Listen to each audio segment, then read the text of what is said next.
சும்மா style காட்டுறதுலாம் acting ஆகாத உங்க ஹீரோ கிட்ட சொல்லுங்க. இந்த சீன்ல குற்ற உணர்ச்சியோ பயமோ தலைக்கேறி பித்து பிடிக்கணும். முடியுமா அவனால? பாபு கேமரா கிட்ட வை. என் முகத்துக்கிட்ட கேமரா க்ளோஸ்.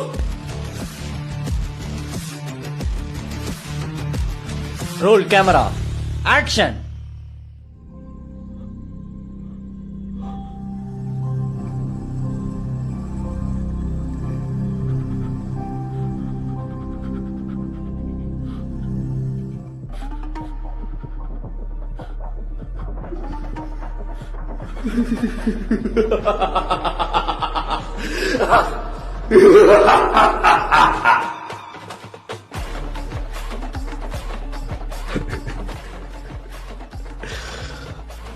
இந்த முகத்தை பார்த்தால் யாருக்குதான் கோபம் வரும்? ஆனால் எனக்கு வருகிறது.